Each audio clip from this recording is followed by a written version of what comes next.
This episode is brought to you by Absolute Landscapes.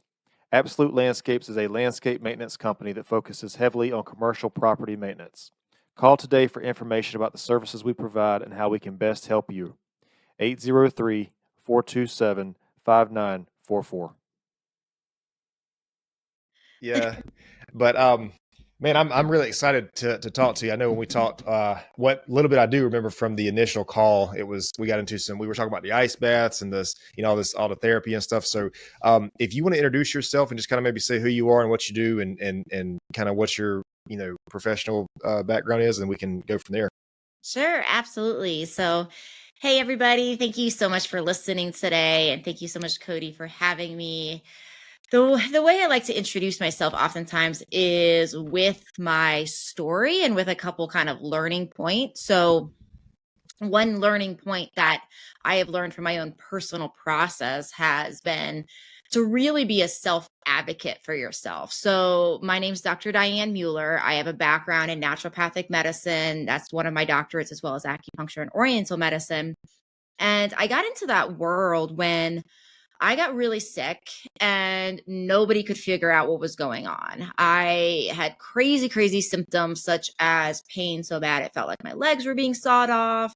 I was having memory loss. Like the worst of it was actually forgetting where I lived. And it was weird. It's like I would just go through these episodes, right? Where I might leave my house for a quick walk around the block, and one block later, all of a sudden this episode would come on and I wouldn't remember like how to get home. And I remember like a couple of times having to sit under these big ginormous trees in Portland, Oregon, where I lived at the time, and just basically confused, right? Just very, very disoriented. So it was really kind of confusing and strange. But anytime we ran lab tests, everything was normal. And and this was even in medical school. This was having access to a lot of doctors. And in the end, once I graduated medical school, it was when I realized things were actually a problem, because in medical school, things are so stressful. Even when you go into holistic medicine, it's still like 3, 4 a.m., studying all night, just up all night at the library. So it was really easy to just get this brushed under as medical school disease. And when I got out and my colleagues were getting better and I wasn't, that's when I really realized that that stuff was going on. So, one of the take home lessons I always like for people to hear in my story is really that self advocation, right? So people are in situations where their doctor's like, you're normal, and you're like, or it's in your head, and these types of scenarios. If you feel a symptom, there's a symptom. And that's really your body talking. And so that was one of my biggest personal lessons is that. And that's one of the reasons I'm on this, this mission in my work with helping people that are kind of at that last rope, right? Or kind of at that place where it's like, I know something's wrong and they're just being told that they're fine. So I'm so glad to hear. I'm not glad to hear that you experienced this, but I'm glad to hear that you experienced this and you're trying to use it to help other people, because, there's a joke of like, if you go to the doctor, you say, well, my arm hurts if I move it this way. And they say, well, don't move it that way type thing. There's this joke about this, but it's like, I think that's real, man. I think that's a real thing that these people experience these symptoms. And I don't know if they're being treated for something that maybe doesn't exist, or if it's, or what. But I know too, though, I feel like a lot of this stuff is diet related, that we don't really even realize it is diet related. Like, I don't know if you know who Jordan Peterson is. I don't know who Jordan Peterson is. Nope. So his daughter had very, very bad, arthritis. And she was very young. She was like, I'm talking about like 17, 18, having joints replaced. Anyways, they have a story about this. She changed her diet, and a lot of her arthritis symptoms were alleviated. But like with your situation, what was there a certain, I don't know how deep you want to get into it, but was there a certain thing that caused it, or was it just stress related, or? There was so many things that caused it. And to your point on diet, like I think diet is one of these things that I feel like we have to be careful in how we talk about diet, because diet is absolutely essential. Like it's amazing to me sometimes how we're educated still in our society of like, oh, it doesn't, I know there's still a belief in society of like what we eat doesn't matter. And there's so much evidence to prove the contrary.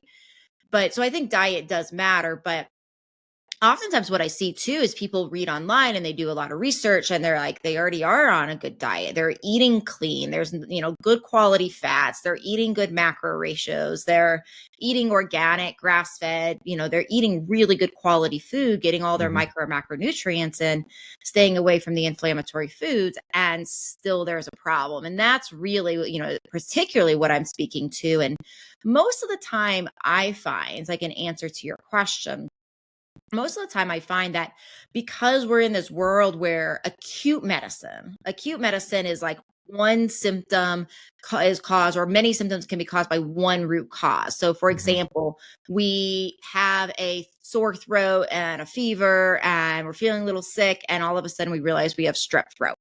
And so we get really accustomed to in our society saying, oh, these symptoms are caused by one cause. But in chronic medicine, it's actually quite a bit different. In chronic medicine, what we have is we actually have many root causes actually causing the symptom picture. So for me, I had a laundry list, and this is what I see so frequently. So I had Lyme disease, I had other insect-borne infections, things like Babesia and Bartonella. I had a lot of toxic metals, I had parasites, I had a gastrointestinal condition called SIBO, which is small intestinal bacteria overgrowth. I had sex hormone imbalances, adrenal hormone imbalances, thyroid hormone imbalances, and I could keep going with a few other things, right? And so I think one of the things that happens so oftentimes in medicine and the return to wellness is they find one thing and they're like, oh, this is the thing, the cause. They try treating it, they don't get well. And they miss the fact that actually it's more like a wheel, right? And there's like, if the center of the hub of the wheel is, say, health, and then all the spokes, say on like a bicycle wheel, all the spokes are all the different root causes. And in order to actually get fully to that center, and for that center to be vital, we actually need all of those spokes to be intact and to be working well. So I guess maybe it depends on the person, but what would those different spokes be? I mean, because I don't know if you're saying, like, would diet be one of those spokes, or like, okay. And the reason I was asking about diet, just so I mentioned this, because I'm sure you've heard about this, or maybe you've researched this probably more than I have, but like, there's a connection with celiac disease, or at least I think there's a connection with celiac disease and the use of glyphosate and the pesticides that are sprayed on the crops. And so that's and then, like, you hear too about people with chronic inflammation, and then there's a link between that and like carbohydrates or like white carbohydrates, if you will, I guess. Anyways, that's the whole reason I was bringing up the diet situation. But I know there's a lot more involved in health than just that. I mean, it's an important component, right? Like the glyphosate thing, like we can see some of these pesticides, such as our, glyphosate family, but also, there's all sorts of other types of pesticides, right? And we can see pesticides related to root causes of autoimmune conditions, celiac, Crohn's, ulcerative colitis, rheumatoid arthritis, on and on and on. So absolutely. And so the spokes on the wheel are anything from all of our various lifestyle things, what we eat, how much we move. The statement that has been going around is like, sitting is the new smoking, right? A lot of us in the health world, like, I'm on right now I'm sitting, but my desk is on hydraulics. I stand a good portion of my day. And so, that's what a lot of us are doing, because that is a spoke, how much we're sitting versus standing, how much we're moving. And then the opposite thing could be a spoke, is like some people then hyper exercise and don't ever give their body enough rest, right? Because that's another thing, is like exercise, weightlifting, all of our different things that are designed to make us stronger. Well, we get stronger not when we're lifting. We get stronger when we're actually recovering from the lifting. Right. And so if we're not doing those things, then that can be a spoke. We can be constantly tearing down our muscle because we're over exercising and not resting enough. Sleep's really important. Hydration's really important. How much alcohol we're using. All of these different things play a different, thing. So absolutely, all these different lifestyle things are a spoke on the wheel. I mean, even stress resiliency, and in one of my other businesses, I work a lot on libido. I mentioned that offline. And even like our sexual health is a spoke on the wheel. The oxytocin we release when we cuddle, when we touch, when we're intimate, it's a master hormone. It regulates so many things, including our happy hormones, including our thyroid, including our stress hormones, on and on and on. There's a connection there. So, and then beyond the lifestyle things, that's when we get into really the other spokes are, say, all these other organ systems. So how well is our gastrointestinal system working? Do we have infections? Do we have toxic overload? How well is our gallbladder working? How well is our liver, our heart, our nervous system, and on and on and on? And all of these different things are spokes. So if we're going to list this out, we could maybe say we're talking of a bicycle wheel with 100 spokes on it. Any combination of these can actually be leading to the symptom picture. So just the way you're explaining this, it makes me kind of think of like what things I've said in the past about, I feel like, and this is not just the medical industry. This is just, I think the culture that we live in, there's like this desire for like a quick fix, this immediate thing, and I've always said to people, I'm really big on this one with like mental health, because I feel like a lot of times people feel sad mentally, and I know maybe this isn't your area of expertise, but just people feel bad mentally, and a lot of times the first thing they want to do is take a pill for that. And I'm like, man, you could change a lot of things before you get to that point. You exercise more, socialize more, whatever. How are you eating? All this kind of stuff. And so, like, do you think that you would focus? Because maybe there's some of these things that the lifestyle change can't be. The lifestyle or what's going on in the lifestyle can't be fixed. I know there are actual things that need to be addressed. But do you think that you work a lot of times with changing the spokes on the wheel, like the lifestyle, instead of, I guess maybe just treating the symptoms? Is that the way to ask the question? Like, do you focus on helping the person with the lifestyle changes versus just treating the symptoms, I guess is the question. I would never say versus. It's always in combination, because it really is like we can do all the diet changes, all the water changes, all these things. But if people have, say, a genetic anomaly where they don't detox glyphosates, like I've seen this, right? So we're talking about glyphosates, and we can have genetic anomalies where we don't detox a glyphosate. And I've seen people where they're eating perfectly organic, no GMO, like super clean diets. And I test, you can test glyphosates in the urine, and I test for glyphosates, for example. And I've seen, situations, I'm thinking about one particular patient in this moment where her glyphosates were really high. She'd been on an organic diet for about a decade, right? Totally very, very clean. Well, we had learned actually after we were going through this, like where is it coming from? Well, she was living in an apartment, and that summer, the apartment complex had changed the way they were, doing their lawn care, and actually had started using Roundup in their process for weeds. And so that's where the glyphosates were coming from. But for her, it was just like walking through. It wasn't like she was walking on the grass. It was like, it wasn't like she was using it, but it built up in her body because of that genetic anomaly. And so yes, I mean, the biggest point I'm trying to make here is, like, in my experience, it really is like a both and. Like, absolutely, we have to clean up the lifestyle, but there's so many things that can happen beyond lifestyle. And all of us have genetic anomalies for various things. And it's a lot of these things are like, maybe certain toxins we don't break down. Like, I don't break down a particular type of toxin that is used in a lot of other types of pesticides. And a lot of organic food has this toxin. I'm sorry, inorganic food. And apples in particular are really highly sprayed. Oftentimes, if they're not organic, I can actually taste pesticides if I bite into an inorganic apple. I can taste them. And and I've known that for years. It's like, why does it feel like I'm tasting a chemical if I eat an apple like this? And I don't, I eat organic, but sometimes you encounter in the world non-organic foods at parties, etc. And then I tested my, my toxin levels, and I tested my genetics, and sure enough, I don't break down pesticides. So it's like these types of things around, like, I can avoid them, yes, and they still have a tendency to build up in my body because they get in our environment, in our air, where we don't live in a bubble. We have to be in the world. So it's also then learning about some of these things about people. So then we can say, oh, for me, I know some of these things. So one, apples are one of those things, and some of those highly sprayed foods, even if I'm in a situation where it's like, this is what there is to eat because I'm at a party or I'm traveling, I will choose, different because of my genetics. But also I do constantly have myself on and off of various things that will help my body to detox, these types of chemicals because of my genetics, so they don't build up in the body. So that's why it's like, it is lifestyle. Lifestyle is important, absolutely. But I don't ever work in a way where it is just lifestyle. Now, I do want to say for certain people, like there are certain people where lifestyle is the major factor. So if somebody is eating a lot of fast food, living on soda, right? Living on big gulps and these like large soda drinks, and we can make major changes with just lifestyle, right?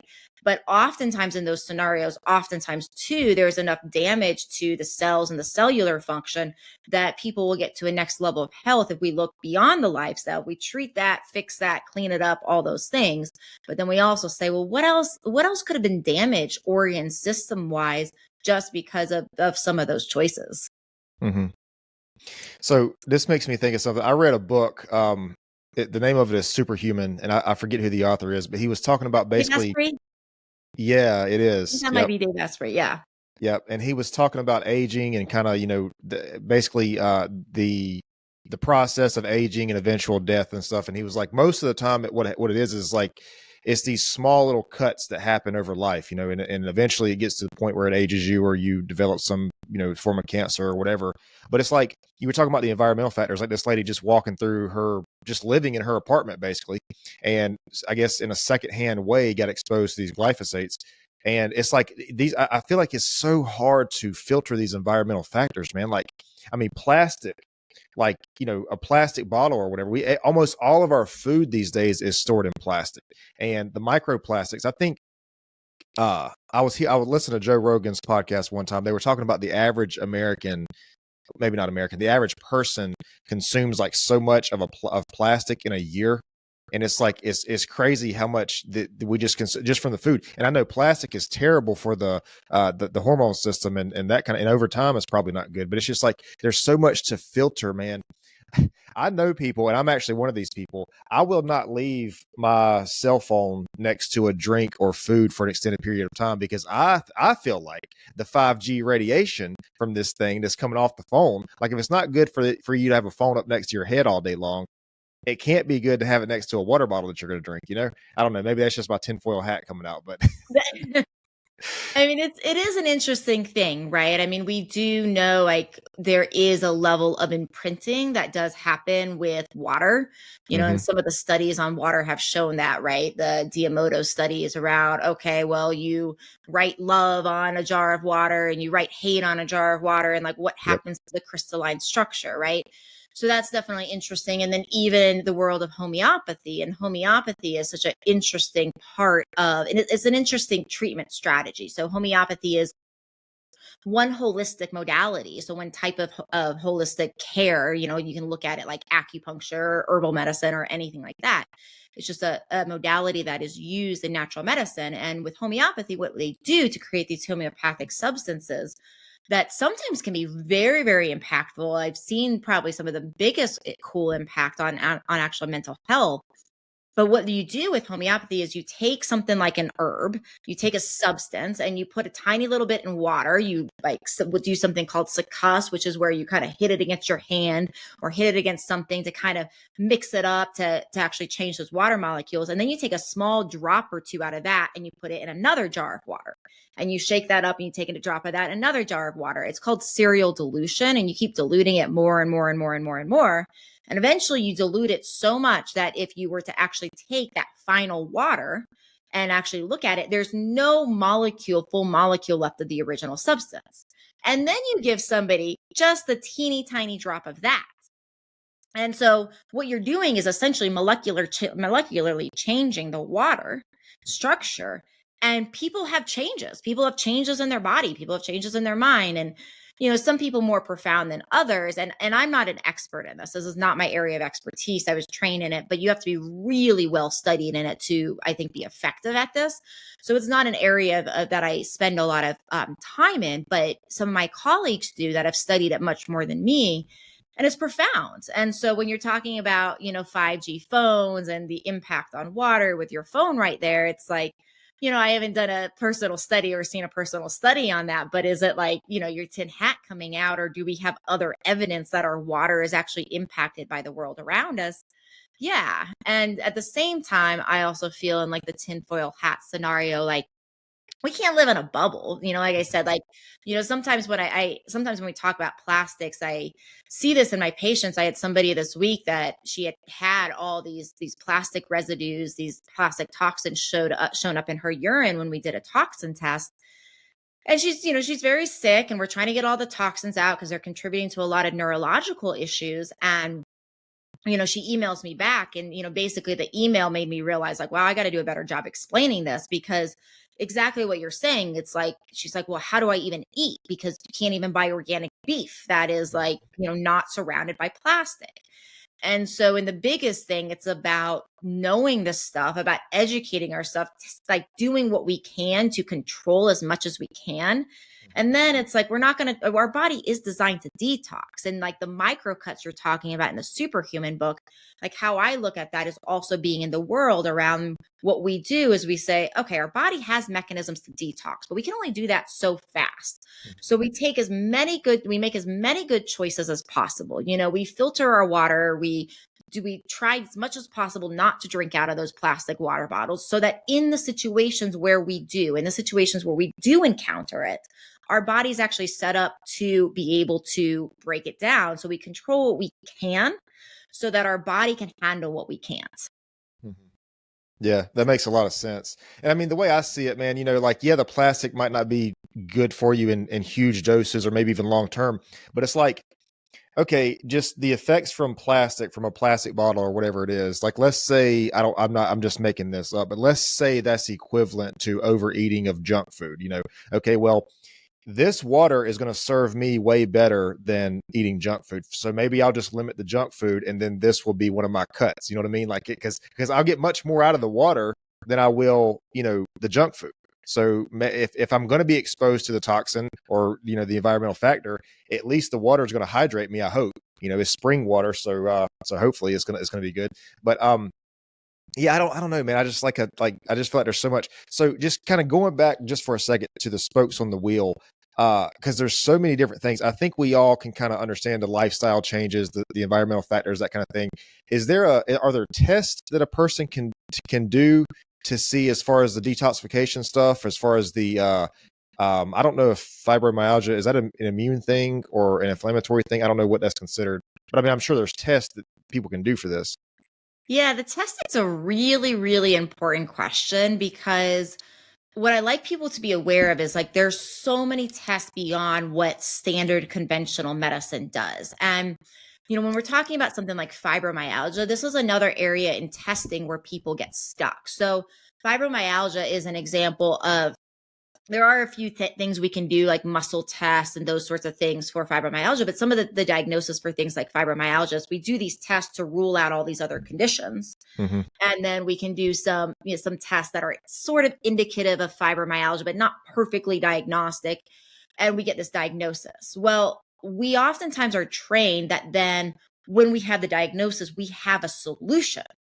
And that's where people are really missing the boat. Like, our standard medical diagnostics, so whether it's fibromyalgia, rheumatoid arthritis, irritable bowel syndrome, Crohn's disease, headaches, migraines, whatever it is, that is a label that is saying you have the perfect match of these symptoms and some of these tests to say we can give you that label. A big misunderstanding is the label is the why. The label is the understanding of how these symptoms fit together, but it's not really what causes it. So there's two different types of testing. There's a type of testing that give us the label, and then there's a different type of testing that gives us the why. And that's very important to understand. So in this fibro example, if somebody has a fibromyalgia diagnosis, okay, that's testing to figure out the label. Then we have to figure out the why. So since you brought fibro up, I think we'll use that as our example here. So fibromyalgia, what's typically happening from a mechanism standpoint with this, and for people that haven't heard of fibro, don't understand, it's this almost this pain reaction where people have a higher amount of pain to very, very little things. So it's like with something like fibro, I can I can hit my hand very gently on my desk here, and that can send a signal of pain. Somebody can touch my skin, and that can send a signal of pain. Usually a lot of fatigue that goes with it as well. And with something like that, what's actually happening is there's a change in the nervous system, where the nervous system, the sensation that comes in. So, if I touch the desk with my hand, I'm supposed to get a signal from my hand to my brain that says, hey, your hand is on your desk. So we have that proprioception, that body awareness, that neural system connection. Hand on desk, brain can tell my hand is on the desk. With fibro, there's a oversensitization where that nerve is sending the wrong signal to the brain that says, oh, my hand on the desk is actually pain. So we have to say, well, what's actually causing then that nerve to be inflamed, to cause that signal, to fire that signal incorrectly? And so there's all sorts of different things. So then we have to say, well, what causes neural inflammation? Well, a lot of different things will cause it, but really common things are chronic hidden stealth infections or toxins, toxin overload. Toxin overload actually for certain toxins can cause our nerve cells to die, and they're repairable, but that actually is really what we're looking at. And so one of the first things that's going to be overwhelming, I do tell people I do have a quiz. It's getwellquiz.com is my online quiz from a developer, where you can actually go and take a quiz that I developed with a programmer to actually give you insight onto the top hidden lab tests that you might be missing, that you want to ask your doctor about, that you might want to get, some support on beyond those standard labs. So that's getwellquiz.com. But to give you guys some examples here, like what we can actually do is we can run, like one of the tests I use is called the total toxin test by Vibrant Wellness. And that test, what it'll do is it'll look for mold toxin, toxic metals. It'll look for plastics. It'll look for pesticides. It'll look for herbicides, on and on, glyphosate. It'll look for a chemical called PFAS, which is known as the forever chemical, because it doesn't break down in our environment. And so it just builds up and builds up and builds up as we chemically produce this chemical. So it's really easy for us to have a high amount of this forever chemical. So that's an example. And then we can do testing in the gut for various types of microbes. We can look at the microbiome health. All these things can be tested for.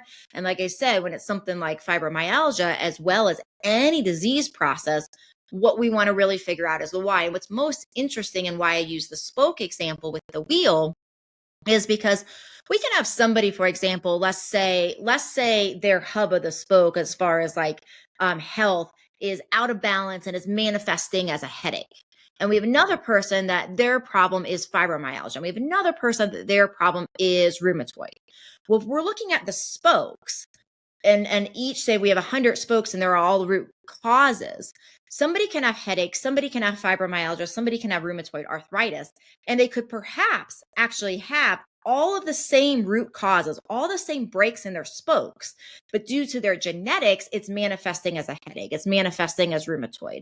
So we don't actually truly know exactly what the root causes are until we test for them, because depending upon how our body responds to whatever these imbalances are, it can actually manifest as two different diagnoses, so two different labels, even though those root causes could be largely the same. We don't know until we test.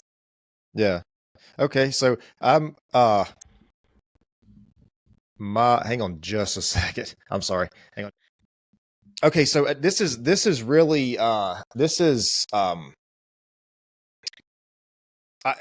like hearing this, because what I think you're saying is you don't just say in the fibro case, if somebody has this pain, it's not like we don't just need to treat the symptoms of the pain. We need to figure out why that's happening. And I like hearing that, man, because I don't know if I told you this story. I've told this story before on the podcast. So I don't know, last summer sometime I got stung by like a yellow jacket or something. I'm not super allergic, but my ankle, it did swell up. And so I went to like an urgent care center, and they wanted to give me whatever the steroid was, to help with the swelling. And I was like, well, okay, let me see if my body will fight this off naturally. Like, let me just, take a week or whatever and just see what it is. But I asked this person about doing ice baths. I was like, do you think the ice bath is going to help with the swelling on this thing? And this person, this is when I realized that, like, okay, some of the things that we're talking about, and I don't know, maybe like treating, like finding out where this is coming from, that sounds like it might be a mainstream thing, but maybe it's not. I don't know. Like, you know, you're talking about not just treating the symptoms, like seeing where it's coming from. That may be a mainstream thing, but this is where, when this experience I had was when I kind of realized that, like, some of these things are not necessarily mainstream. So I asked this person about the ice bath, and she was like, well, you know, that's dangerous. Why are you doing that? You know, that's not healthy. And I didn't really say anything, but I knew that there were professional athletes. There were people who were really have researched this thing. And I think actually cold water therapy has been around for in different cultures for years, you know, centuries probably. But it's like, okay, that's when I realized that maybe some of these things are not mainstream, like, because I guess her opinion was to just treat the swelling with whatever the drug was they wanted to give me, which is, I guess, okay. But it's like, okay, I get that, but then we have the ice bath situation, we have the saunas, like all this other stuff, and it's just like, that's not mainstream, but it's like that has science behind it. And so, anyways, that experience showed me that there's two different, I don't want to say two different sides to this thing, but maybe two different ways to look at this. Treating these issues or whatever. And so, but I just like hearing that you like to try to figure out exactly where it's coming from versus just treating the symptoms. Yeah, when you said, the thing that I'm picking up on that I want to comment on is when you said there's two different ways of treating this, I actually think that's really hitting the nail on the head, because one of the things that I think has gotten us just off course in medicine is really looking at acute and chronic care like they're the same. And, you know, and it's like, we do treat acute things differently than chronically. And so, and also with chronic things, there are reasons to help people with symptoms. Like, I love giving, you know, having situations where medications and, you know, and drugs can help alleviate symptoms right away for people, so they can go on with their lives, so they can participate in lives. Like, I think there's a lot of benefit to that. But I also think we have a lot of misunderstanding in medicine where we're saying, oh, if I have a headache and, you know, I'm just taking an NSAID or Tylenol or something like that, or even pharmaceutical medicine, if I have a headache or migraine, maybe I'm Imitrex, whatever it is, and I wind up alleviating that, I'm still not getting to what the reason this is happening, and whatever reason, whatever imbalance in the system that's happening to cause such headache or migraine. Just because I take something that is making the acute pain go away doesn't mean I'm actually fixing that imbalance. And that imbalance could be causing other problems in the disease process that are still going on. So I think it's like there's definitely two different ways of looking at it. And I really think it's we've gotten to this point because of the acute, what we've seen in acute medicine of like, oh, you sprain your ankle, you hurt your ankle, whatever it is, you get a yellow jacket sting, etc., and you do something acutely to make things go away, versus like the chronic nature around like, okay, so let's say, for example, that particular bee sting got infected, and let's say it actually created different levels of havoc in the body, and that created some sort of other imbalance, right? Well, we're going to want to treat both that acute nature of what's happening, but we're going to also want to create or treat whatever has chronically manifested behind that. And those are actually two different things in many situations. And we're treating them oftentimes the same way, when we should actually be looking and saying, hey, these are two different parts of wellness. They both have their place, but they both deserve different ways of looking at and addressing them. Yeah, that makes sense. I think what kind of concerns me is, and I know with the conversation I'm having, the things I'm saying, it sounds like I'm being disparaging towards the medical system. I'm not. I won't, because I know that this is a concern with people. I know people have this concern, but for the longest time, however long it's been, the immediate solution has been to manage the pain. You know, your back hurts. Okay, we'll take a Tylenol type thing. Like, it's been just manage the pain. But I think, especially parents of you know, younger children these days are kind of seeing this, that it's like that immediate fix is not the solution, because I know parents who are actually irritated that they prescribe their children, usually their young boys, ADHD medication, when the young boy was just being a young boy. You know, he was sitting in a place. He's a 6, 7, 8-year-old kid who was sitting in one place all day, and he was just wanted to take this energy and put it out to other places. And so they put a medication on this. And I don't know if this is true or not. I don't know if you know who Gary Brecka is. He's a human biologist. He's talked about a lot of things that we're talking about right now. But he says basically the way, and I'm not trying to put you in a place that if you don't want to comment on this, you don't have to. But he said, this is Gary Brecka speaking, that the way the ADHD medication works is it matches. I think it hypes the nervous system up to match the body, basically. So you're trying to put both of the two, or maybe it's vice versa, but you're trying to put both of the two on the same page. But it's like that might be the case in some percentages, but I don't think that's the case for every single child. You know, if like I remember when I was a small boy, dude, like a little boy in elementary school or whatever, like we were all wild, like we just had a lot of energy, you know.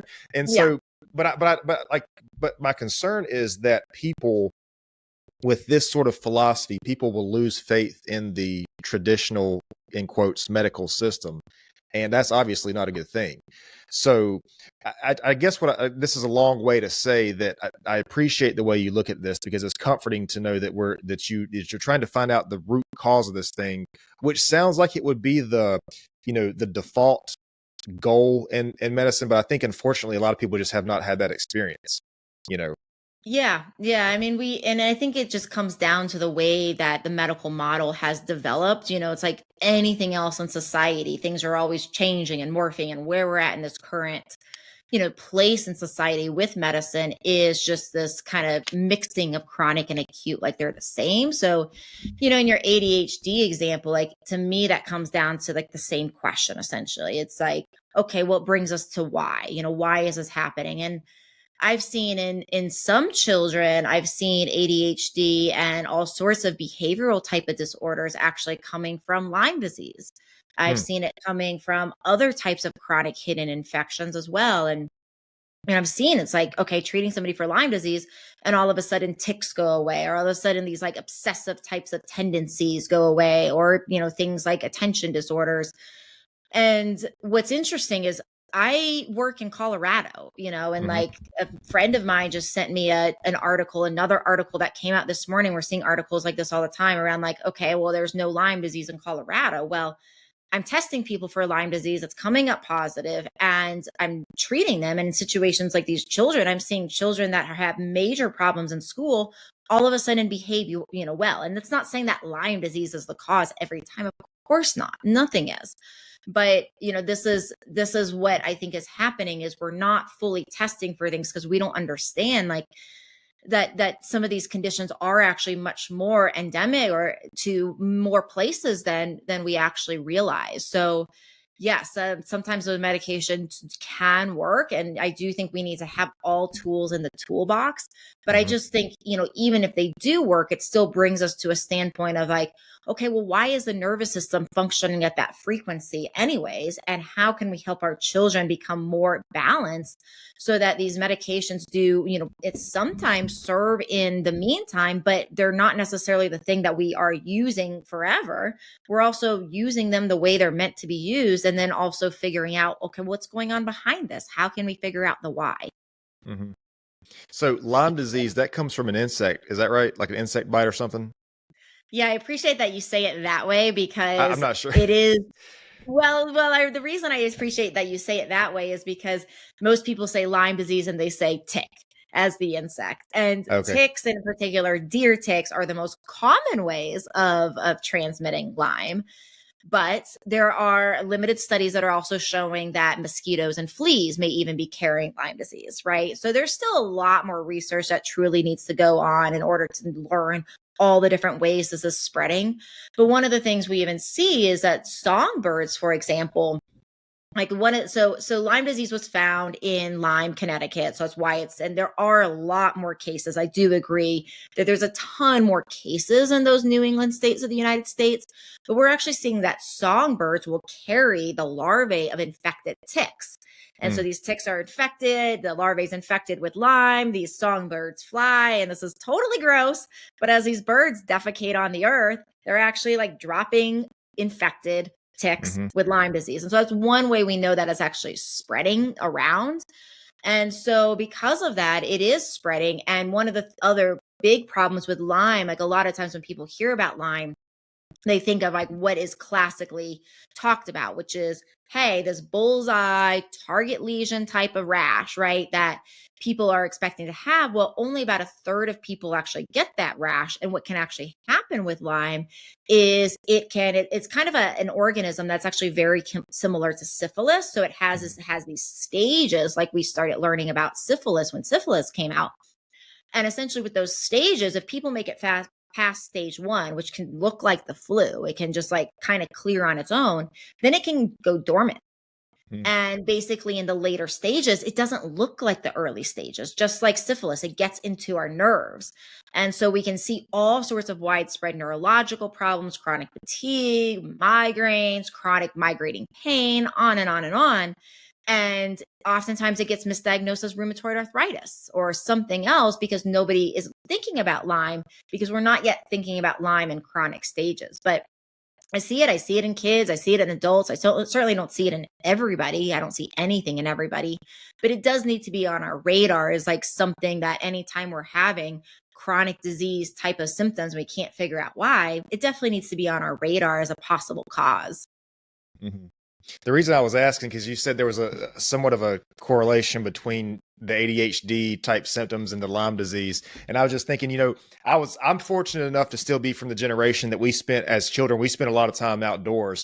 And outdoors, there's just an increased risk of being bitten by an insect or whatever. And so I'm just thinking like, what if most of these ADHD cases was just especially little boys. I mean, if there's a mud puddle around, dude, and a little boy has like some boots or something on, he's going straight to walk through that mud puddle, and he doesn't know, like, he doesn't understand that it's been sitting there for a while. And there's mosquitoes, whatever. Like, he doesn't understand that, but it's just like, I'm just curious it's curious to me to just think about, what's like us being out as little kids. And I can't speak for girls, obviously, but just like as little boys, I remember how we used to play as kids and stuff, and just, being out and getting stung by something or bit by something or whatever, and it's just, it's crazy. I didn't realize there was a direct connection like that with Lyme disease. In fact, I didn't even realize Lyme disease was a chronic long-term thing until this conversation.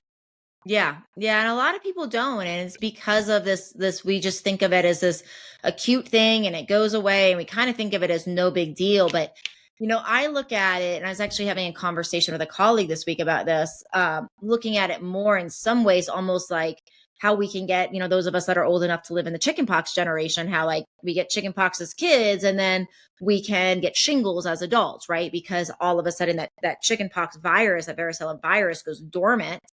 And then it kind of, reactivates. And there's other microorganisms that can do this. And Lyme disease is one of these things. We see that what can happen is even if it's being cleared, or even if it's being treated with standard of care, doxycycline and other antibiotics, that can actually morph the Lyme into more of a dormant form. Then it can go dormant for decades. And sometimes it can never reemerge, just like many people never get shingles just because they had chickenpox.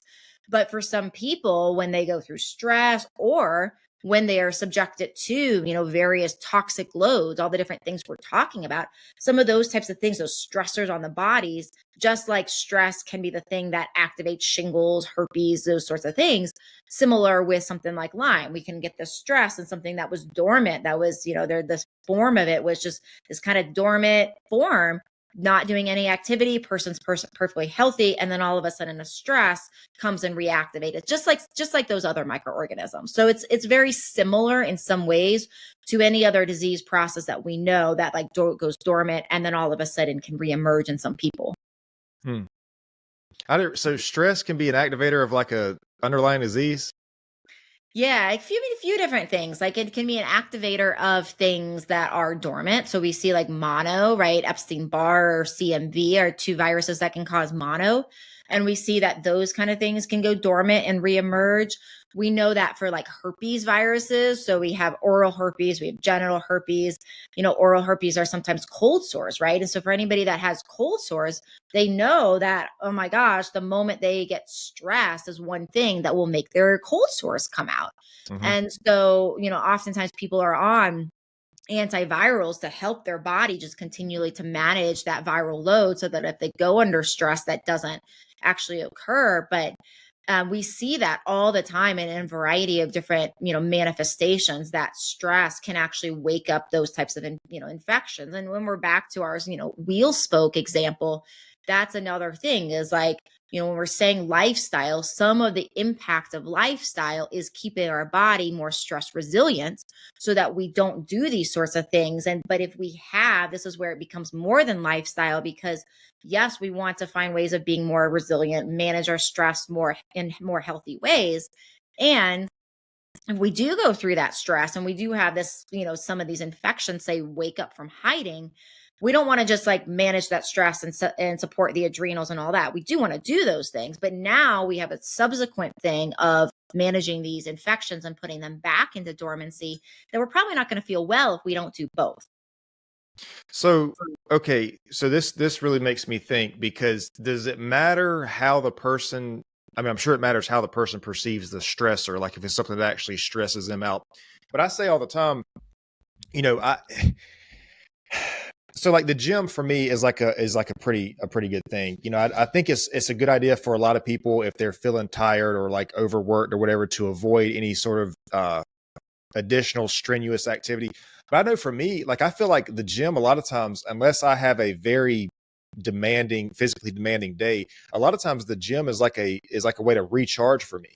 And so I don't know if that's just, now that we're having this conversation, I don't know if that's just like making another lap on the treadmill, because like you also too, you hear that people, you hear a common example of people who are taking care of a loved one who is like terminally ill or whatever.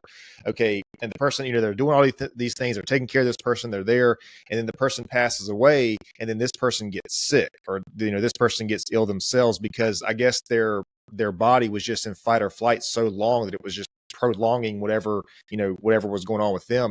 And so I'm just curious, I know stress is probably different for every person, but do you think it's okay if a person can, I guess, use stress productively, if there is such a thing? Is it okay to do that? Because I also, like, when I say the gym is recharging for me, I also know when it's time to take some time off, which I think is very important. And I know it depends on each person, but I guess the question is, I mean, as long as you don't feel physiologically stressed, or like if you don't feel like you need a break, I guess would be I guess it's just listen to your body type thing. It's a complicated thing, and I don't know that we completely have the perfect answer for everybody. I mean, I do know we have research on eustress, EU stress, like that's how it's spelled.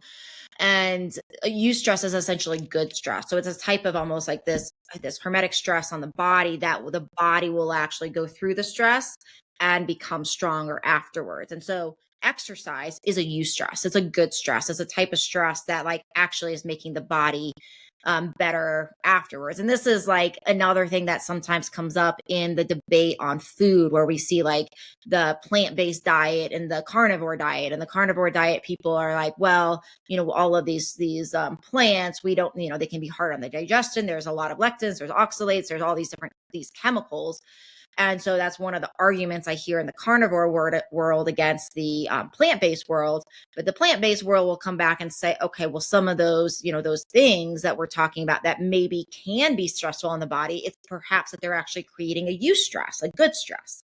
Mm-hmm. And that's, that's a totally different conversation, and to go down that diet world. But the point of this that I'm trying to make is there are these positive stressors on the body. And the other point, and to your point of like perception, it's making me think of this study. And I read this study like probably a decade ago. So it's a little bit of an older study. And I say that because I might butcher some of the small, minute details in this. But the point of the study was creating a stressor on people. And so a lot of the stressors, the stress test on people, I've seen several studies where they do this, where they put people on stage, and the stress they induce is they basically have people do mental arithmetic on stage in front of an audience. It's like scowling at them. And that's like supposed to be how they create the stressor. And so in this study, what they were doing is they put everybody to the stressor, and, and like giving them hard arithmetic problems on front of this audience that's like growling at them, etc. And then they were basically also asking them to write down what they were thinking about pre and post the exercise. And then they actually were monitoring their stress hormones, cortisol. And what they found is that some people had more of like what you would say like a positive orientation mentally to this exercise. So they were maybe saying internally, like, this is going to be an interesting challenge. This is going to be, I'm curious, what's going to happen here? And there was other people that their thought process was more, say, negative in orientation of like, I'm so scared. They're going to throw things at me. What is going to happen? I'm going to be so embarrassed, yada, yada.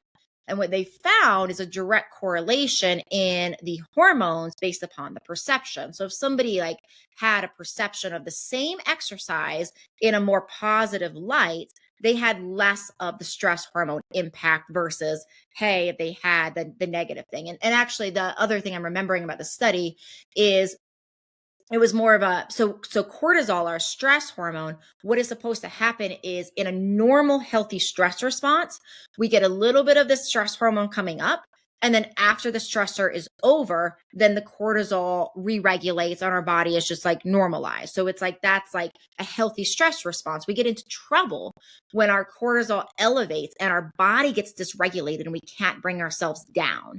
And so that was the other thing they found in this study was that okay, there was a cortisol change initially getting on stage, the heart rate raises, right? We get a little bit stressed. But the people that were positive, they had a healthy stress response. So their cortisol renormalized after, and the other group didn't. Their cortisol stayed high. So what that tells us is this comment you made around perception of stress is super important because what's actually happening there is, yeah, we can control externally some levels of things, right? It's like we're in bad relationships. We're in jobs where our boss is yelling at us constantly. Like, as soon as possible, we want to work to remedy those things, right? Because there are things we can control. But no human gets out of stress, right? None of us are free from stress. We don't get to avoid stress. It's part of the human experience. So then part of how that does not impact our body in the same way is, again, just kind of like the toxin type of thing around we can't live in a bubble. We want to control what we can so that we can handle what we can't, right? So it's like same thing with stress. We want to learn how to self-regulate and how to re-regulate as quick as possible using things. This is another thing that cold exposure is so good for, is that re-regulation of the nervous system so that when we have those stressors in life that like, okay, well, we can't really control this, right? We can't control the fact that somebody hit us and we got in a car accident, right? Some things just happen in life. And so the more we can actually teach our nervous system how to work in this eustress and the stress control, the stress resiliency, so that we can actually stay more even around the things we can control and the response we have, then the better we're set up to live a more balanced and healthy life. Yeah, I love the comparison there that you made with the cold plunge because I think that's 100% true. Do you know who Andrew Huberman is? Huberman Labs, it's a great podcast. Oh, for sure, yeah. So he's talked about several times on his podcast, and I think you just explained it. The stressors that we experience has a lot to do with the fact whether or not we did it voluntarily. Like if something happens to us, that's very different from us taking something on and overcoming the challenge. And that's one thing I do appreciate about the cold plunge because it's almost like it's a training ground for how you're going to react to when your body is flooded with the adrenaline, or I won't say flooded, that's a heavy way to say it, but just the adrenaline's elevated and that kind of thing. It's almost like a training ground. And I do know I've noticed that I've been able to handle stressors, external stressors, things that happen outside of my control. It's like I'm able to handle those things better, or at least not get overwhelmed since I've been doing the cold plunge. So it's an interesting connection there. Dr. Mueller, I promised you a break, which we're well over. Let me do this. Let me take a break just really quick, and we'll be right back. Okay, so we were talking about stressors, and there was something I wanted to talk to you about. Talk about the spokes on the wheel type thing. You said you work with people with the hormones. So where does this come into play? Like, how do we fit the hormones into this wheel? Yeah, there's a couple different things to really think about this. Is like, one, our hormones really do regulate so many things in our body. And when we're talking hormones, in my mind, we're talking thyroid and adrenals and melatonin, our sleep hormone, and of course our sex hormones and more. But I think a lot of times when we're thinking of hormones, oftentimes we're just thinking about like our sex hormones, testosterone, estrogen, and progesterone. And there's so many things, right? There's so many things we see with these hormones and them being in proper balance. Like we see these hormones can regulate muscle growth, can regulate metabolism, can regulate brain health, can regulate bone health, can regulate our happy hormones. So there is a major component when we're talking about so many different symptoms. I didn't even mention heart health, right? So when we're talking about so many different symptoms and we're talking about the spokes, these hormones absolutely can play into the reasons behind we have a lot of different imbalances in the body. Okay. Um, and so if these hormones are, I guess, maybe out of balance or not where they're supposed to be, what is that kind of what you help maybe get those back to where they're supposed to be, or do you just help those? What am I trying to say here? Do you just incorporate those into the wheel of all the other things that we're talking about? I guess would be the question. Incorporate them into the wheel of what So, we're talking so about. And go ahead. I'm sorry. I thought you were asking like what I was asking. I'm sorry. Go ahead. I didn't mean to interrupt. No. No problem. So generally I do incorporate them into the wheel of the Mhm. overarching picture of root causes. And in my other business, which is mylibidodoc.com, in my libido doc, what I'm doing there is actually not anything to do really with hormones. It's all educational based. And I teach people about the importance of HRT in certain conditions, of getting to the root causes. But one of the big hormonal things I think really comes down to like sexual health, right? And libido and drive and intimacy and all these different things. And it's so common. Like in my work at My Libido Doc, I do so much work on educating people because it's really common that people will get on HRT, which has an amazing place and which I'm actually a pretty big fan of in a lot of situations. And yet all of a sudden their symptoms don't go away. And all of a sudden their Mm. sex drive doesn't turn on. And all of a sudden their libido is not back. And they're still dealing with so many different things. So it still brings us back, even in this scenario of like, okay, well, what happens if somebody has low libido, low sex drive, erectile dysfunction, and putting them on testosterone replacement therapy doesn't actually fix it, which is actually quite common. People will go back to their docs and fixes it sometimes, but it's Mhm. very common people will go back to their doc and be like, well, this thing that I went on the HRT for didn't actually fix the underlying root problem. And it's because it's one piece of the whole thing. And there's so many factors involved. Yeah, that was going to be my question because I wanted to know how, like, I can imagine that there's a lot of times where that's not just the answer. Like the hormones are not probably, and is what maybe what you're saying is often the case. They're not the answer. The hormone, replacing the hormone or taking more of the hormone or whatever is not the problem, because going back to the wheel, there's so many different spokes on this thing that can be, affecting whatever. And I was talking to you offline, it's discouraging to me, man, because I know people who are really young and who think that this is the answer for them. I don't know I don't know if they're having a libido problem or what. I mean, for me, the conversations I've had, it's been more of, the muscle building and the energy and that kind of thing. But it's like, I'm not necessarily against it. I don't know if I'm necessarily for it, but what I am for is trying to figure out what the problem might be before you get to that point. And like I said earlier when we first started talking, it's the same with mental health. It's the same with depression and this kind of thing. I mean, I just feel like there's so many different ways. I think you and I are kind of maybe saying the same thing in different ways, because the way I'm saying this is there's so many different things to address these issues before you get to the point where you're injecting something or taking something or altering brain chemistry or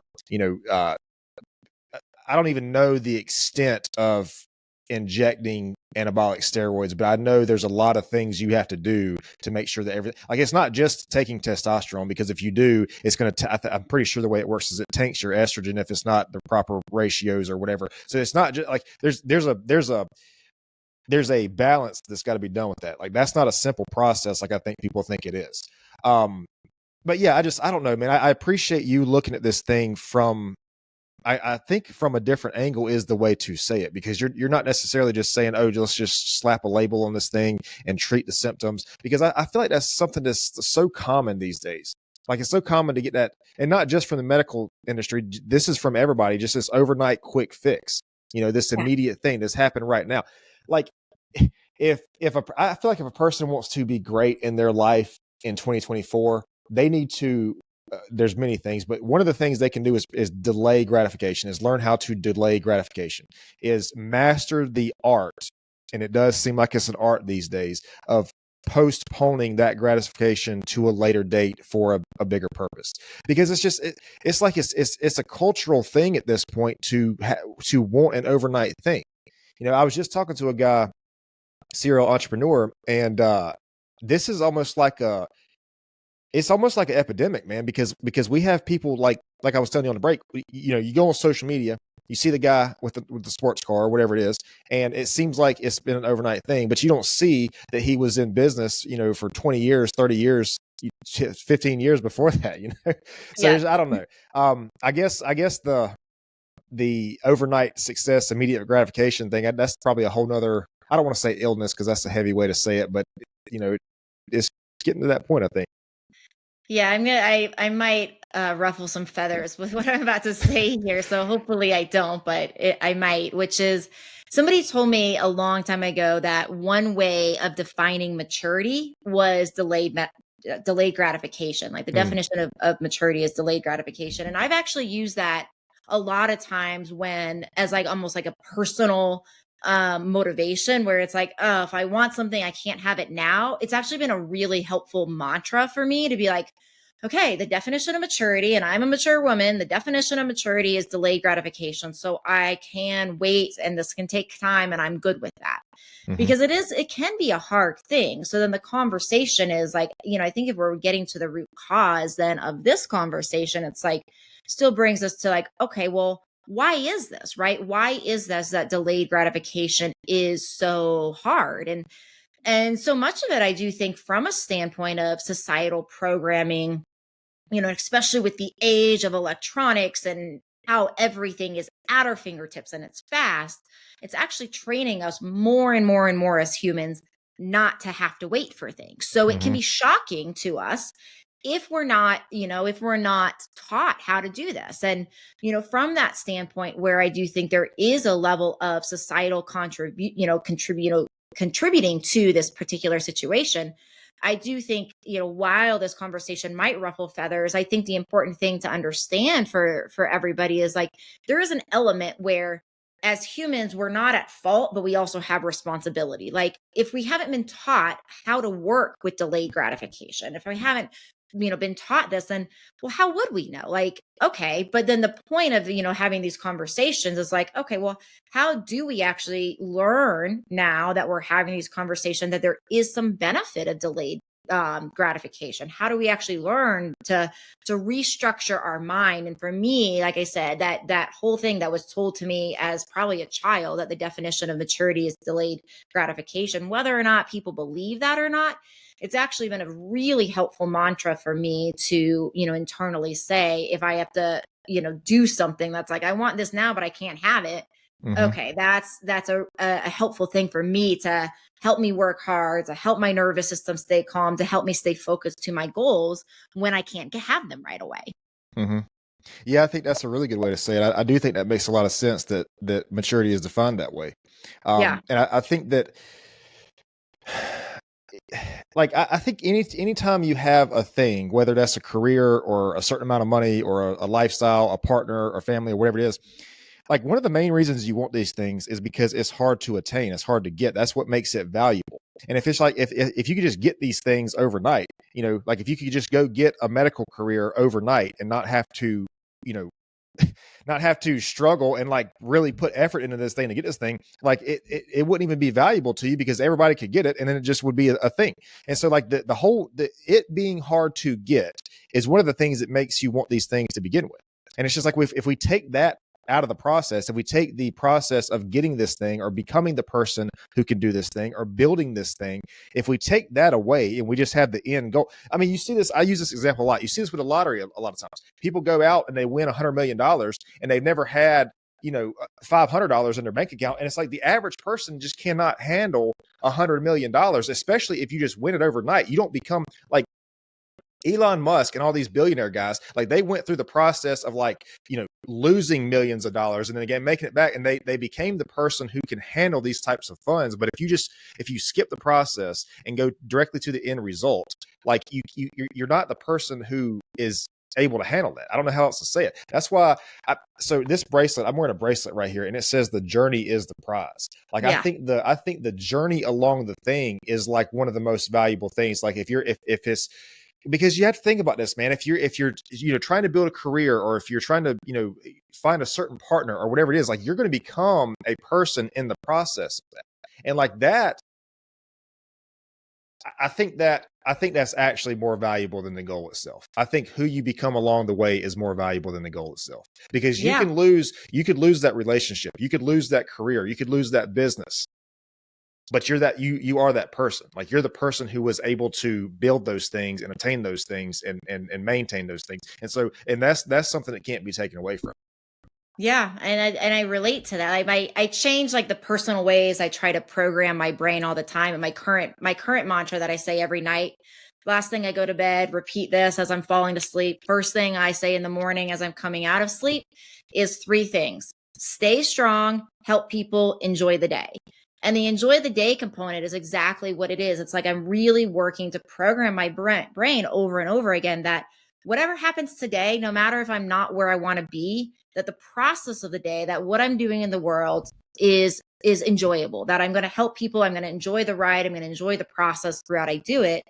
And I think there's so much of that. Like, I even talk about that in my work at my libido doc. Like, yes, I do hormone, talk to people, educate people about hormones, but when I'm talking about other things, one of the things I talk a lot about is in long-term monogamous relationships, how do people keep the spark? How do people keep the novelty? How do people do it? And a lot of that, if we go back to how we date, dating is a process of delayed gratification, and it's a process of dopamine. That whole process that happens in dating, where we get all those juicy feelings and all those falling in love feelings and all those chemicals that feel so good, that's created because, okay, I talked to that person. Are they going to call? When is our date? Oh, we had a great date. When am I going to see him again? Oh, it's not for 5 days. And we anticipate and we wait. And when we're anticipating and waiting, we're actually raising dopamine in our brain. Like, dopamine is this reward hormone, this chemical hormone. And we do get reward when we get that thing, right? We get that reward when we get that thing we want. But the greatest dopamine is actually also secreted during desire. So, for example, even with simple things, like if we're really looking to have like a great dinner, like, a piece of chocolate cake or, our favorite treat or whatever, we're going to get more dopamine if we're saying, hey, I'm not going to have that chocolate cake, and that's going to be my treat on Friday as a reward for my week. And all week long, I might think, like, after dinner, oh, I'm so excited for that treat because I love that treat, right? Mm-hmm. And the more we're thinking about that all week, the more we're actually increasing dopamine. So this delayed gratification, like, one of the things that's actually happening there, it's literally a chemical change in the brain. And so that's another thing that I think is important to understand, is we're not just talking about like maturity here. We're actually talking about how we can use the delay of the reward to actually improve our brain chemistry. And if we're constantly just, want reward, we're actually, that can actually lead to anxiety and depression, because we're not allowing that space between things to build that dopamine. We see that in relationships too, right? We see that, like, that's like the novelty and monogamy that I talk around. Like, how do we create this in long-term monogamous relationships? Well, some of it is making sure we have enough space to have that desire, to have that miss again that we actually had at the beginning of relationships. Man, that is a really good way to explain that, because I've heard Huberman before say that, a lot of people think of dopamine as the pleasure chemical, but it's actually more involved in motivation and anticipation of the thing than it is the play. And that makes sense. If it's like, if we're what's a good way to say it? I guess if we're spoiling ourselves by giving it, not delaying the gratification, it makes sense that doing this over an extended period of time or doing this repeatedly, it makes sense how it could cause depression or whatever. And so that is a really good point. I've actually never thought of that before. But also too, unfortunately, what it sounds like is that might just perpetuate the cycle. Because it's like anything that you do, I feel like that depletes the dopamine like that. It from my very limited understanding of it, it's like if you deplete the dopamine like that over these, not delaying the gratification or whatever it is, it's like when you do get to the thing, it's not nearly as enjoying as what it would be or would have been. There's a level like any of these hormones and the neurotransmitters, anything in these families, we can get resistance at the receptor level. So what that means is like people have heard of insulin resistance, right? With insulin resistance, what's actually happening is our cells don't actually respond to insulin the same way. And then insulin's job is to get sugar from the blood into the cells. So with insulin resistance, what's happening is the cells don't respond to insulin in the same way. Sugar then stays in the blood, doesn't move into the cells, and people have high blood sugar. Same thing can happen at hormones all over the body. We get the cells that become resistant to the responsiveness of the chemical, of the hormone. And so when that happens, then what has to happen is we need more and more and more and more to achieve the same results. That's addiction. What that's happening there is addiction. So we can become dopamine addicted. We can become where our receptors, our cells are just not responding. And in that situation, then we need things faster. Then we need more of it. Then we get more irritable if things don't happen fast enough because we're actually not responding to dopamine in the same way. So some of how we keep those chemicals healthy on that cellular level is actually by not getting everything we want at every moment in time. That actually could help our brain. It can help our cells from actually becoming that level of resistant so we can continue to get that reward and those feel-good hormones and all those chemicals, our cells responding to them in the same way. So, it really is like, we can talk about it from a maturity way, but when we really are talking about like health, we're also talking about truly things changing on a cellular level from having to work for things and not having to have everything gratified exactly at the moment we want it. Mm-hmm. Man, that's such a good point. Yeah. I've never thought about, because I've taught a lot about the delaying gratification. I've never thought about the dopamine, the connection to dopamine with that, but that makes a lot of sense. Yeah. I mean, go ahead. I wasn't really going to say anything other than what I've already said, but that is a really profound statement. Yeah. And I think when like things like that, I mean, I hope what everybody is hearing is like some of why I think it's important to explain mechanisms like this. Like to me, what I've seen in patient care and in educating is that when we understand the why, oftentimes it can be motivational, for this. So it's like, I hope the take home point people are getting is like, oh, by delaying, gratification on XYZ, and working for these things, we can actually use that as motivation for like, okay, well, I'm not going to have the chocolate cake, or I'm not going to do this XYZ thing right now because I'm going to use it as motivation for that. Well, if we understand that, hey, and if I do this, my brain's going to be more balanced. That can actually be how we because the process then is like, well, how do we do this, right? How do we do this delayed gratification thing when we are so used to everything happening now and the quickness of the society we live in? Well, we use these things. We say, oh, right, I listened to this, this podcast with, Cody and Dr. Diane, and basically I can use this as motivation for why I need to delay because it's actually going to help my brain. So that's what I hope people are understanding is like this understanding of the why can actually, if you're figuring out, well, how am I going to do this? How am I going to build this in? That can be the motivational factor behind the how. Like, have you looked at any of the habit changing stuff like James Clear and Atomic Habits? Have you read any of those kind of books? I think I've read a summary of Atomic Habits. I haven't read the full book.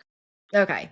Yeah, that book it's really good. And I highly recommend it for people because it really breaks down how we change habits. Because that's, I think in talking about a lot of different things today, one of the biggest things then is like, okay, well, we're talking about these things. Like, how do we begin to even make any sort of changes? And the biggest thing people will get into is, I think that's trouble, at least from the research presented in Atomic Habits, is that people will oftentimes be like, okay, well, I'm going to do this thing, right? I'm going to work on delayed gratification. I'm going to work on this lifestyle change or whatever it is. And with Atomic Habits, it's like either no plan that specific, that's one thing, or basically having too lofty of a goal. So basically it could be like, okay, well, I'm going to have delayed gratification and I'm going to have, chocolate cake is my thing. And I'm going to have it once a year. Right. And so like, I'm going to wait 365 days before, like, that might be, if somebody is eating cake once or twice a day, to go to once a year is probably too big of a habit change. Right. So you break it down, but then you also say, oh, what is actually a habit? A habit is a combination of micro habits. That's kind of why that book is called Atomic Habits. And so it might be saying, okay, well, I'm going to break down and stop this habit by actually saying, okay, well, the habit is I go to the store and I buy the cake, or the habit is I walk down the dessert aisle. So the habit I actually need to change is maybe I'm going to walk down that dessert aisle. I only walk down the dessert aisle on Fridays. And if I'm not having to be at the grocery store on a Friday, I'm not walking down that dessert aisle. And we kind of break down. And so motivation around all these things can be broken down into those tiny little habits as well. That's a really good point too, man. We're all over the place today. Yeah, listen, we could talk. I got an echo coming from my end somewhere. We can, I'm sure we could, it went away. I'm sure we could keep talking all day, but I know you got to get out of here. I got to get out of here in a couple minutes. Where can people find you? Do you have a website or social media or anything that you share? Yeah, and certainly go check out my quiz that's designed to help you think about root cause lab tests that you may have not gotten. And it'll also give you insights after you take the quiz as to where to get the test, how you can find some of those things, what to ask your doctor for, those sorts of things. So that's at getwellquiz.com, super easy.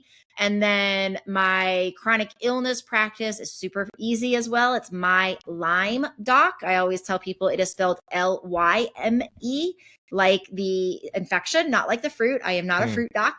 And the other one is mylibidodoc.com. So those are all the ways. Perfect.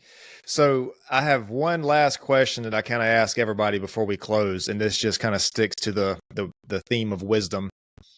If you had to, I know it's really hard to kind of pinpoint the most, but if you had to kind of just, if you could share one of the most important lessons you've ever learned, it could be from your career, your personal life, if it's something you're comfortable sharing. And again, I know it's hard to say the most important, but maybe what's one of the most important lessons you think you've ever learned? I think, and one of the things I would just say kind of brings me back to a mantra, which is that I can do hard things. And I think, and I'd say with that also that life is hard. Like when I accepted the fact that life is hard versus resisting that, it really made things a lot easier versus like, I used to, I think, have some sort of belief that if there was a hard day, it meant that like, it was like karma and I was doing something wrong. And like, there was like, it was almost like resisting it around like, oh, it shouldn't be hard versus like, it is actually hard. And so, even when I like work out really hard or even when I run, which I've been running for 35 years probably now at this point. And even when I run, which after 35 years, like, frankly, I still don't actually like the act of running that much, but what I like it for is what I say in my head over and over and over again when it gets tough is I can do hard things. I can do hard things. I can do hard things.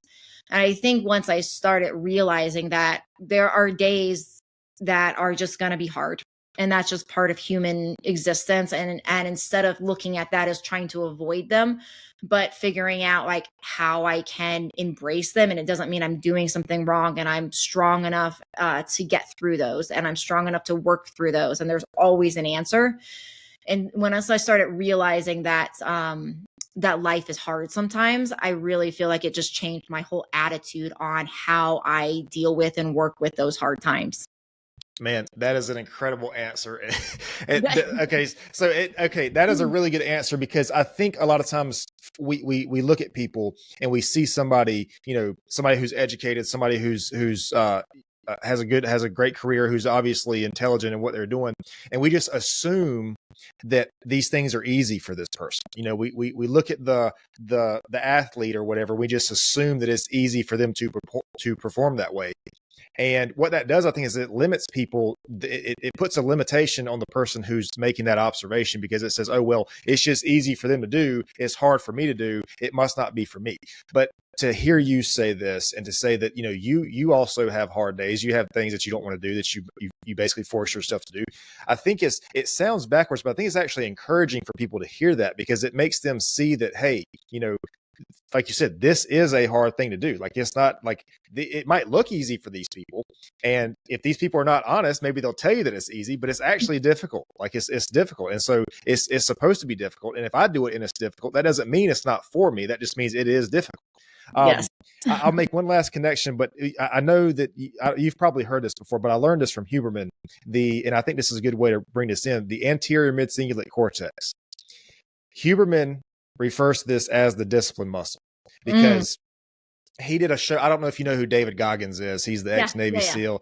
So he did a podcast with him, and Huberman was talking about when this area of the brain, when you do things that you don't want to do, they being the neuroscientists are deeming this the discipline muscle, because when you do things you don't want to do, this area of the brain gets bigger.